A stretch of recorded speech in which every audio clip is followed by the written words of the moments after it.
Hi everyone, आज जो हमारा टॉपिक होने वाला है वो है कॉन्स्टिट्यूशनल लॉ। ये हमारी एलएलबी फर्स्ट सेमेस्टर का नया टॉपिक है और सब्जेक्ट भी नया है, जिसमें हम देखेंगे कि कॉन्स्टिट्यूशनल लॉ होता क्या है। इससे पहले आपने कॉन्स्टिट्यूशन तो देखा ही होगा कि कॉन्स्टिट्यूशन आखिर में होता क्या है, लेकिन एलएलबी में आप देखेंगे जो लॉ का जो सब्जेक्ट है वो कॉन्स्टिट्यूशनल लॉ है। तो यहाँ पे आपको कॉन्स्टिट्यूशनल लॉ देखना पड़ेगा कि आखिर ये क्या होता है। देखिए, पहले तो अब इस वर्ड को दो पार्ट में डिवाइड करेंगे, एक है कॉन्स्टिट्यूशन, एक है लॉ। तो आखिर कॉन्स्टिट्यूशन होता क्या है? कॉन्स्टिट्यूशन आपको पता है कि कॉन्स्टिट्यूशन में आपने आर्टिकल्स देखे होंगे, क्या होते हैं उसमें, आर्टिकल 1 से लेके आर्टिकल 400 500 तक आर्टिकल्स होते हैं। लेकिन कॉन्स्टिट्यूशन लॉ क्या होता है? देखिए, जब भी कॉन्स्टिट्यूशन में जो आर्टिकल्स है हमारे कॉन्स्टिट्यूशन में, उसमें केसेस ऐड हो जाएंगे और उनका इंटरप्रिटेशन, वो भी जुडिशियल इंटरप्रिटेशन जो होगा, प्लस ये कॉन्स्टिट्यूशन है ये कैसे अप्लाई होगा, किस पे अप्लाई होगा, इन सब चीज़ों पे बात करता है कॉन्स्टिट्यूशनल लॉ। तो कॉन्स्टिट्यूशनल लॉ के अंदर कॉन्स्टिट्यूशन तो आता ही है, कॉन्स्टिट्यूशन लॉ के अंदर कॉन्स्टिट्यूशन तो आएगा ही आएगा, उसके साथ ये सारी चीज़ें भी आएंगी, जिसमें हम देखेंगे different different case laws, plus उनका इंटरप्रिटेशन, वो भी कैसे, जुडिशियल इंटरप्रिटेशन, इसके अलावा उनकी एप्लीकेशन।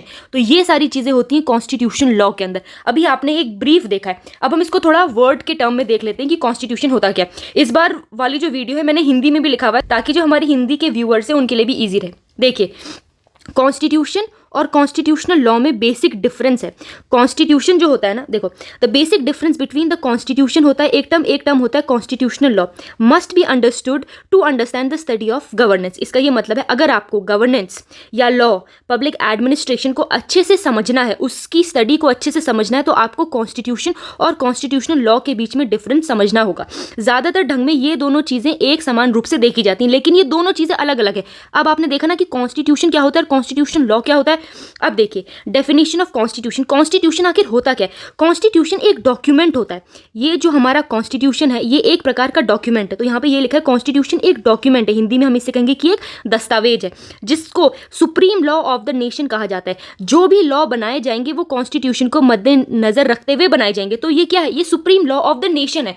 इसके अलावा कॉन्स्टिट्यूशन में आपने देखा इसमें डिवीजन ऑफ पावर होती है, सत्ता का विभाजन। ये अभी हम सिर्फ एक ब्रीफ देख रहे हैं कि कॉन्स्टिट्यूशन आखिर होता क्या है। पहली चीज, ये एक डॉक्यूमेंट होता है, ठीक है।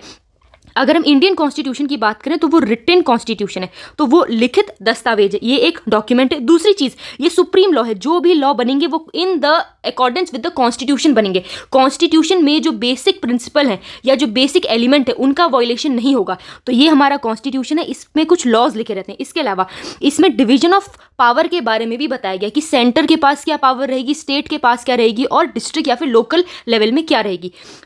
चौथी चीज, इसमें बेसिक राइट्स दे रखे हैं सिटीजन को, जो हम आगे देखेंगे वो है हमारे फंडामेंटल राइट। तो आर्टिकल जो है ये 6 हमारे फंडामेंटल राइट्स हैं, ये सारे के सारे हमारे कॉन्स्टिट्यूशन में दिए।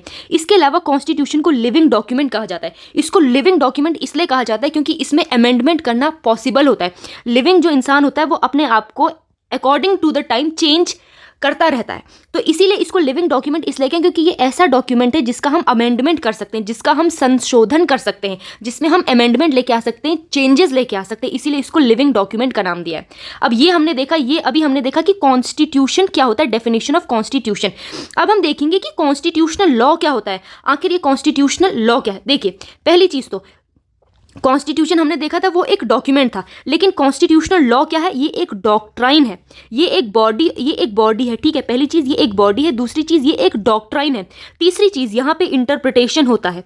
किसका इंटरप्रिटेशन होता है? कॉन्स्टिट्यूशन का इंटरप्रिटेशन जहाँ होगा उसे कॉन्स्टिट्यूशनल लॉ कहेंगे। इंटरप्रिटेशन का मतलब कि आखिर ये कॉन्स्टिट्यूशन में लिखा क्या है, आखिर इसमें ऐसा क्यों लिखा है और ये किस पे एप्लीकेबल होगा। तो जहाँ पे भी आंसर किया जाएगा क्यों, क्या, कैसे, उसे हम कहेंगे कॉन्स्टिट्यूशनल लॉ, ठीक है। इसके अलावा दूसरी चीज, इसमें हम पढ़ते हैं application of the principle of constitution to specific cases. हम इसमें कॉन्स्टिट्यूशन लॉ में केस स्टडी करते हैं कि SR बॉम्बैया केस में क्या हुआ था, केशवानंद भारती केस में क्या हुआ था, सुब्रमण्यम स्वामी वाले केस में क्या हुआ था। तो ये हम सारी चीज़ें कॉन्स्टिट्यूशन लॉ में पढ़ते हैं।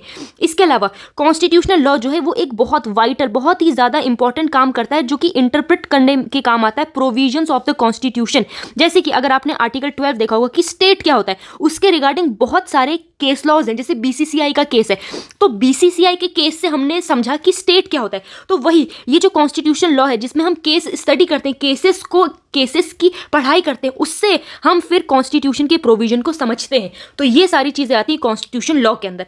यहाँ पे भी मैंने एक बेसिक डिफरेंस बताया, कॉन्स्टिट्यूशन क्या होता है ये एक लीगल डॉक्यूमेंट है जिसमें प्रिंसिपल दे रखे हैं, फ्रेमवर्क बता रखा है ऑफ द गवर्नमेंट। कॉन्स्टिट्यूशन के अंदर आपको फंडामेंटल राइट्स बता रखे हैं, ड्यूटीज बताइए, फंडामेंटल ड्यूटीज। कॉन्स्टिट्यूशन दो प्रकार का हो सकता है, रिटन या फिर अनरिटन, लिखित या फिर लिखा हुआ नहीं। देखिए कॉन्स्टिट्यूशन लॉ क्या होता है। कॉन्स्टिट्यूशन लॉ एक बॉडी होती है जिसमें इंटरप्रिटेशन होता है और उसकी एप्लीकेशन को देखा जाता है कि कैसे उसका एप्लीकेशन होगा। इसमें जुडिशियल रिव्यू बहुत इंपॉर्टेंट कंपोनेंट होता है इसका। केस स्टडी होती है जिन केसेस का हम इंटरप्रिटेशन फिर बाद में करते हैं। तो यहाँ पे legal interpretation of the cases और एप्लीकेशन होता है। सिंपल सी बात है, कॉन्स्टिट्यूशन का एप्लीकेशन, कॉन्स्टिट्यूशन का हाउ, वेयर, कैसे, क्या, कैसे, क्यों, ये सारी चीजें कॉन्स्टिट्यूशन लॉ के अंदर देखी जाती हैं। तो ये बेसिक डिफरेंस है कॉन्स्टिट्यूशन और कॉन्स्टिट्यूशन लॉ के अंदर। अब जो हम नेक्स्ट टॉपिक देखेंगे वो हम देखेंगे salient feature of the constitution. देखिए कॉन्स्टिट्यूशन लॉ को समझने के लिए हमें कॉन्स्टिट्यूशन को समझना पड़ेगा। तो ये सारी जो चीजें हैं ना, ये कॉन्स्टिट्यूशन के अंदर हम देखेंगे, लेकिन यहाँ लॉ जो वर्ड लिखा है, फिर इसमें इसी कॉन्स्टिट्यूशन में हम डिफरेंट केस स्टडी भी देखेंगे कि कैसे होते हैं। तो अभी हमने देखा क्या कि कॉन्स्टिट्यूशन लॉ क्या होता है। Thank you so much.